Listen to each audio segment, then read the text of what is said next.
Thanks for joining us tonight on another episode of The Racing Report. My name is Rob Peeters, and I am your host for another fabulous little half hour where we are going to talk all things motorsports, because boy, did we have a very busy weekend of racing. The NASCAR Cup and O'Reilly Auto Parts Series were both in Las Vegas. Meanwhile, IndyCar made its return to the Lone Star State in Texas for the first time since 2023 with the inaugural Grand Prix of Arlington. And then Formula One held its first sprint race in China over the weekend, in addition to the Chinese Grand Prix. And we had Kimi Antonelli becoming the first Italian Grand Prix winner in about 20 years. So all of that's coming up. And not just did we have a lot of racing this weekend, but we also had a lot of news drop that we need to go right on in and cover. So before we go ahead and do that, reminder, if you like this show, please do follow me on social media. You can do so by looking up at rpeeters33, that's R-P-E-E-T-E-R-S 33, and then make sure you have the WTHR Plus app installed on your smart TV so you don't miss a single episode of the Racing Report each and every week. So with that said, let's go ahead now and jump right on into the Formula One news of the week. And of course, we've talked about this the last couple of weeks, especially since the beginning of the month, but Formula One and the FIA have now officially canceled both the Bahrain and Saudi Arabian Grand Prix due to the ongoing conflict in Iran. Now, neither race will be rescheduled, meaning Formula One will not host a single race during the month of April. And to make things even crazier for that matter, Formula 2 and Formula 3 will now not race again until Monaco at the beginning of June. So they're going to start the race basically their season in early March, and then not have another race again until the first week of June. That is a crazy long break, but unfortunately, this kind of had to happen. It's all done in the name of safety, basically. We've got to keep the competitors safe. We've got to keep fans safe. We've got to keep everybody safe. And I think Formula One, really, their hands were tied, especially given the strikes that were going along in Bahrain and the strikes that have happened also in Saudi Arabia. Just not much they can do, unfortunately, but we'll just have to wait until the series comes back in May with the Miami and Canadian Grand Prix. Speaking of the Chinese Grand Prix that was this past weekend also, we learned that Fernando Alonso said that he was struggling to feel his hands and feet prior to his retirement from this weekend's Grand Prix in the Shanghai region. And that was due to the excessive vibrations that we've talked about the last couple of weeks. Obviously, the Aston Martin struggling with not only the pace of their car, but then also these serious engine vibrations that are causing potential nerve damage to Fernando Alonso and Lance Stroll. Now, there was a onboard video that was circulating on social media showing Fernando Alonso on the straights letting go of his wheel in order to clench his fists and try and get some of that blood flowing back in there, because it did not look fun for him. Now, Lance Stroll also spoke with reporters over the weekend, and he didn't have nearly as much to say as Alonso. He was very short, sweet, to the point.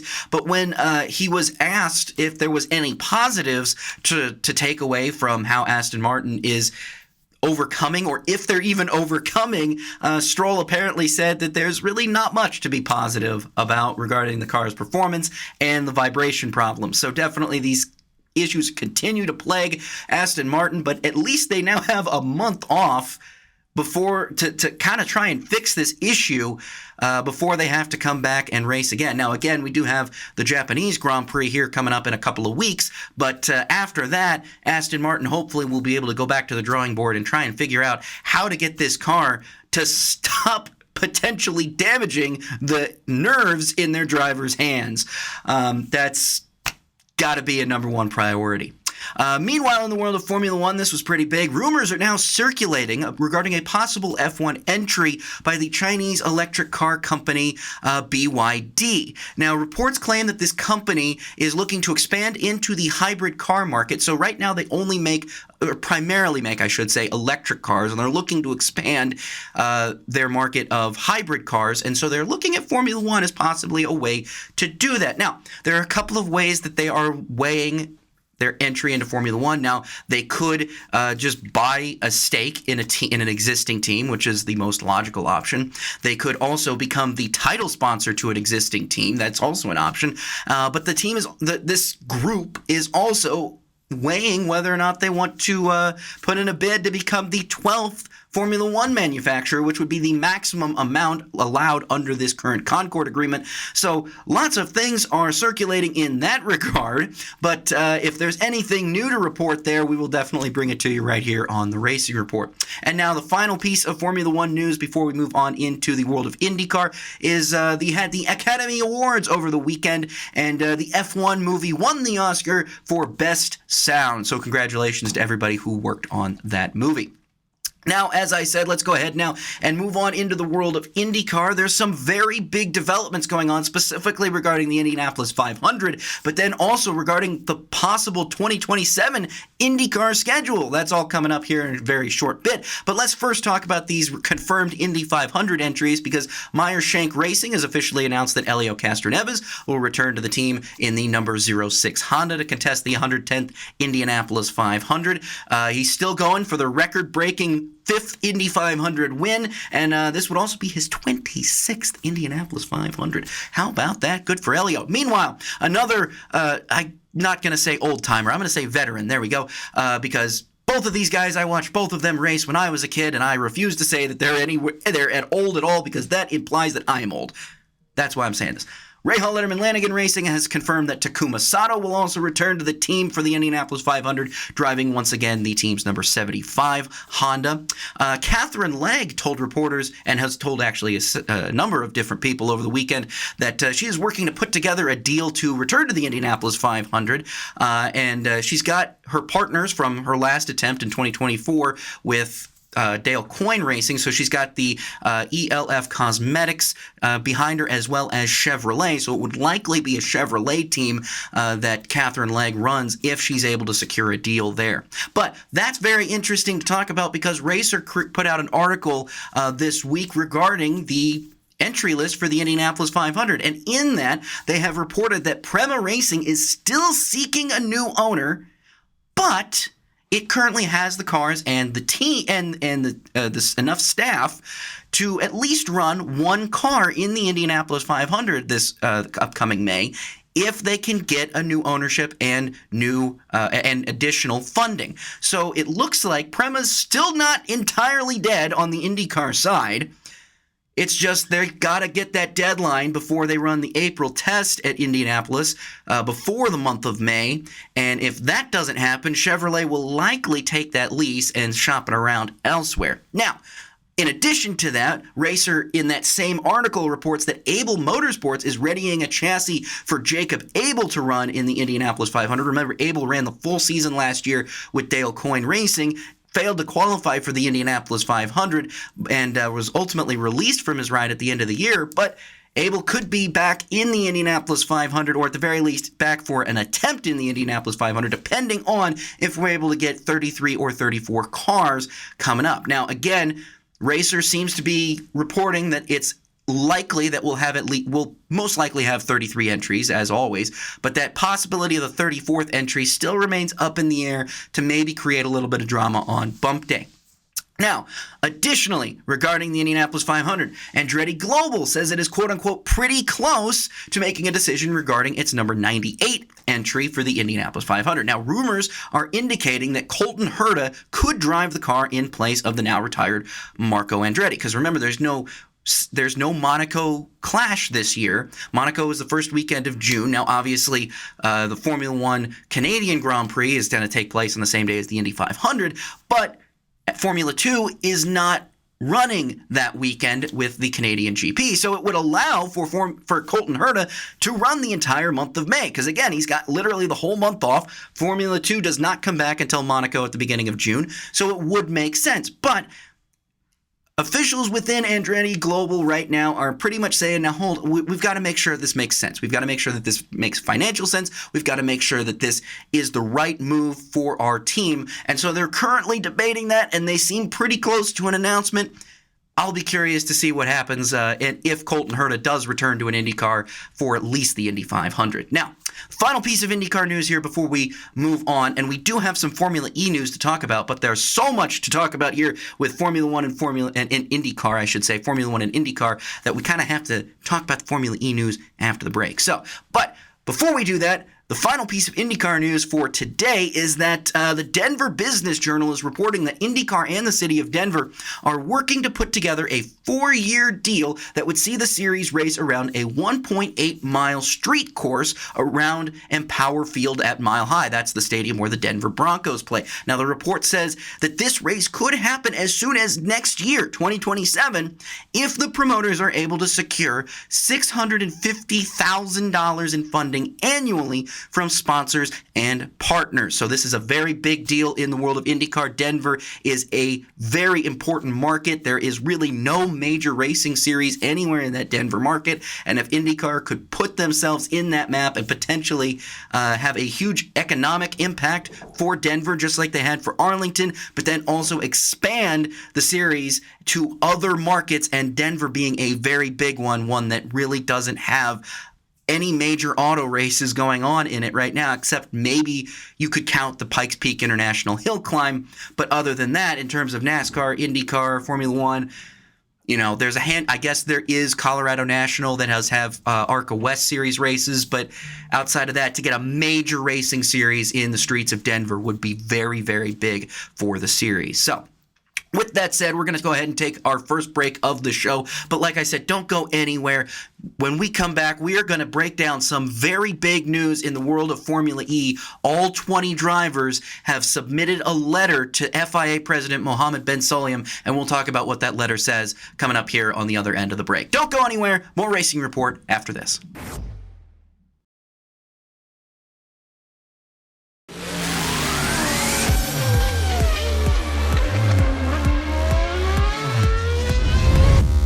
And welcome back to the Racing Report. My name is Rob Peeters. Thanks so much for sticking with us through that break. As I teased prior to our commercial, we've got some Formula E news to talk about, and it's pretty big. Now, here's the thing that's going on. The race, this is a great website. Highly recommend checking them out if you can. Read this whole article.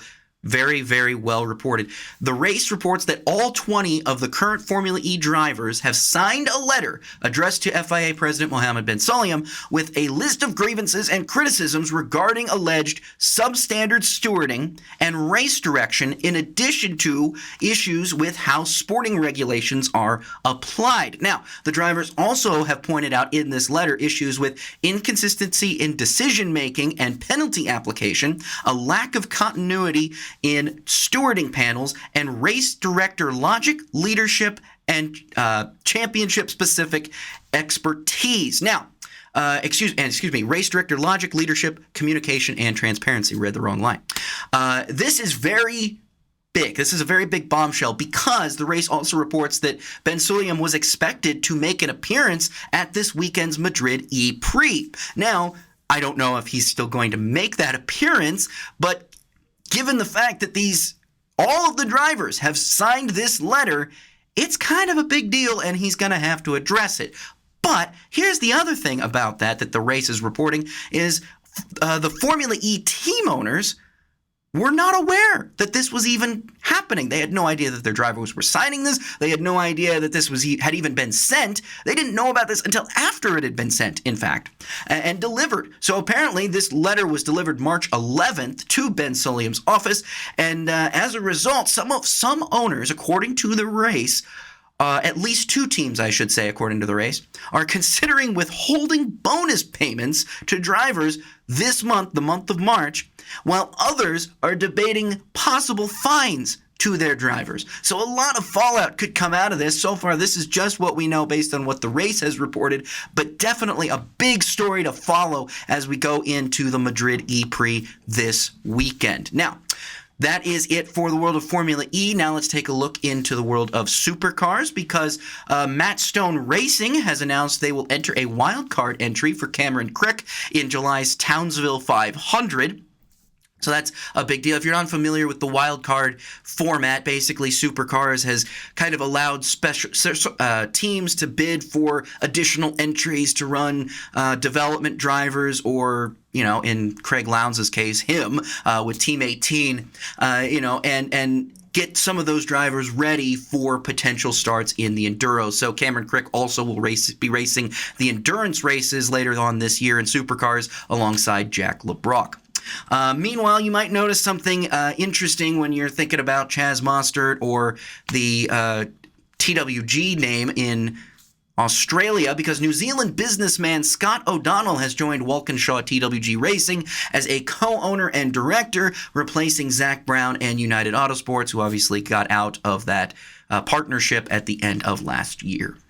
But that is it for Supercars news. Not a lot. And we also don't have a lot of NASCAR news, but we do have some pretty big NASCAR news to talk about nonetheless. So, first of all, let's get this out of the way. Unfortunately, we're still sending our best wishes to Alex Bowman. Hendrick Motorsports has announced that he will miss the next 3 races as he continues to recover from vertigo. Justin Allgaier will replace him this weekend at Darlington, as well as at Martinsville, and then at Bristol at the very least. And then the team and Bowman will evaluate how he's feeling and whether or not he can indeed get back into a race car at some point this season.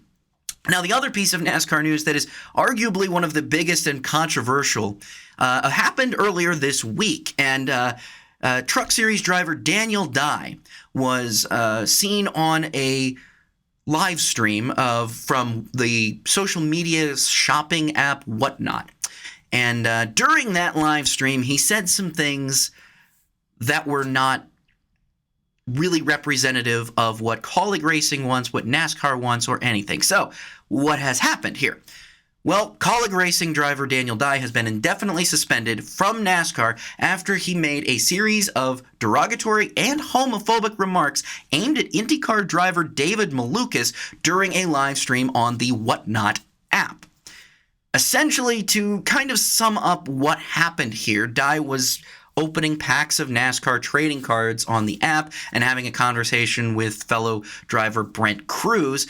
And during that time, he got talking about his experience at St. Petersburg for the truck race there that was in conjunction with IndyCar a couple of weeks ago. And during that, he seemed to really not like David Malukas for whatever reason, thought he was a Mazda MX-5 Cup driver, didn't realize he was an IndyCar driver, and then proceeded to just kind of mock him using a fake gay voice, really. Those high-pitched kind of voices, you know what I mean.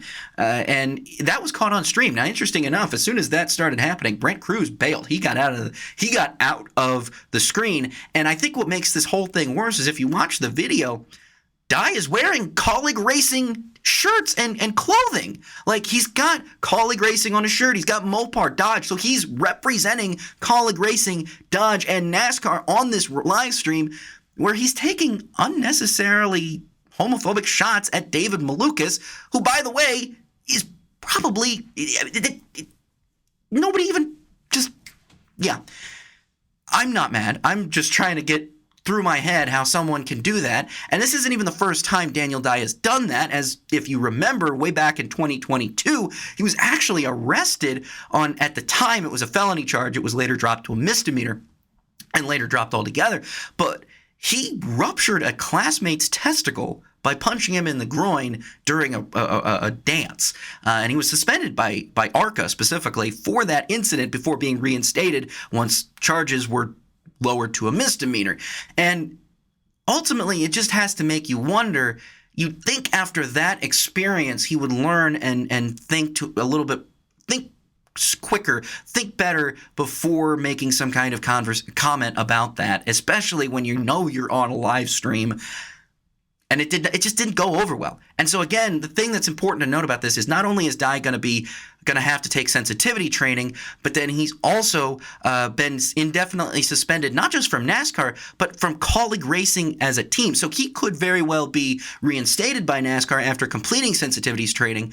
But that question then remains is whether or not Kaulig Racing will reinstate him or lift the suspension. And again, all of this is kind of not really flowing. It's kind of been said and done now. It is also important to note that Daniel Dye did issue an apology following the incident, but that apology did not come until after the announcement of the suspension. So make that of what you will. Moving on now into, at the very least, going to end the NASCAR segment on a happy note. Dave Malukas is going to serve as the honorary starter before this weekend's Cup Series race at Darlington. So fans of Dave Malukas, he's going to be back out there before a NASCAR Cup race. So I'm looking forward to that. I like Dave Malukas quite a bit, and just better news to land it on. So with that said, we're going to go ahead and take our second break of the show. And longtime viewers of the show know that this is after the break. That's when we'll talk about the races that happened this past weekend and get you all caught up on the races that are happening this weekend. And boy, howdy, there was a lot to talk about after this weekend's NASCAR, IndyCar, and Formula One races. So all that's coming up on the other side of the break. Don't go anywhere. You're watching The Racing Report.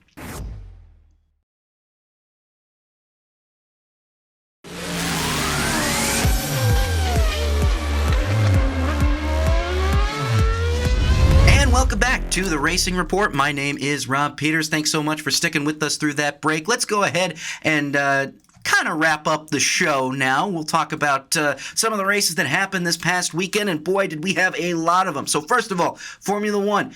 Like I said at the top of the show, had their first sprint race of the 2026 season. That was won by George Russell. Then again, continuing that Mercedes streak of dominance, but let's not just give it all to him. Obviously, he had a lot of challenges from both Ferrari drivers Lewis Hamilton and Charles Leclerc, but ultimately it was Russell winning the race. Kimi Antonelli then got the pole later that afternoon for the actual Chinese Grand Prix, which he then used to vault himself to his first career Formula One win, becoming the first Italian driver to win a Formula One Grand Prix since Jarno. Fisichella, I think, won too. Anyway, point is, 2005. I should have looked that up before I said it, but 2005 is the last time that Kimi Antonelli, the last time an Italian driver won a Formula One Grand Prix. And not only that, but he also bested Max Verstappen's record of youngest Formula One driver of all time by about a year. So congratulations to Kimi Antonelli. Obviously, these new Formula One regulations are still very controversial. There's a lot of drivers who hate them, some that like them. Max Verstappen has called it yo-yo racing because of the constant overtakes caused by drivers having to conserve their batteries. I'm still on the fence, man. I still don't even really know how to feel about it. That's my opinion. Like, yes, the racing action is good. Yes, it's nice to see these overtakes. Yes, it's kind of fun to watch these cars battle side by side. But at the same time, you kind of know that it's a little bit artificial. It's artificially happening because they got to charge the brake. They got to charge the battery. They got to charge the battery. I don't know. Maybe we'll see if it grows on me as the season goes on. Maybe it'll grow on drivers, fans, who knows. But regulation's still kind of up in the air with Formula One right now. But at the very least, in IndyCar, we don't have any of that nonsense because the inaugural Grand Prix of Arlington was nothing short of a success. Sold-out crowd on race day that watched, honestly, a fairly entertaining race that ended with Kyle Kirkwood making a daring move on Alex Palou with just about a few laps to go and winning the race, taking the win away from Alex Palou and vaulting himself into the top spot of the IndyCar Series Championship. So, Kyle Kirkwood winning again, Alex Palou finishing second. Obviously, though, there was controversies in and of itself. Obviously, after the cause of the final caution, which caused the race to end under yellow, actually, Kiffin Simpson got into Nolan Siegel, took out Roman Grosjean. Kiffin kind of got a lot of slack for that. Originally, though, Nolan took kind of the blame until Stingray Rob's onboard showed that it was Kiffin who made the contact with Siegel, and yeah, that didn't go over well, did it? But hey, Kyle Kirkwood, top of the point standings in IndyCar right now as they take a week off before they go to Barber. And then in NASCAR, Kyle Larson won a Cup driver heavy O'Reilly Auto Parts Series race at Las Vegas, but arguably, it was a very thrilling race right from the start to the finish. Lots of things going on. Mitchell, Indiana's Chase Briscoe had an opportunity there, was running up front in a rare O'Reilly Auto Parts Series appearance. He's going to make a handful of those in the number 19 this year. But very, very entertaining O'Reilly Auto Parts Series race that set the stage then for the Cup Series race on Sunday, which was won by Denny Hamlin. And that in and of itself is impressive because Denny Hamlin was penalized for speeding on pit road early and came back, rebounded, and got the win. That's his second straight victory at Las Vegas. He won the fall race last year. That's what got him into the championship 4. And now he's won again this year. And I think it was just a great sentimental victory for Hamlin, getting to spend it with that, celebrate that race victory with his daughters, and kind of just feel some relief, especially after he lost his dad to that house fire, which was, again, just a devastating development. And but it's so great to see Hamlin get back in victory lane after everything that he's been through over the offseason, not just with losing the championship, but going through the stress of the trial, the antitrust trial, then losing his father, and then wondering if he was even going to get back into a race car to go this year. But now getting a victory early in the season, that's got to set him up. Hopefully he'll be on a much happier and in a much better mental state going forward, which is always good. Congratulations to him. Now, let's go ahead and take a quick look at the races that are coming up this weekend. Obviously, the NASCAR Truck Series returns for the first time in a couple of weeks. They're racing Friday night at Darlington. It's going to be a night race on Friday for the Truck Series. Meanwhile, the O'Reilly Auto Parts Series again Saturday evening around 5:30 p.m. On the CW, while the Cup Series race will be about 3:30 p.m. on Sunday.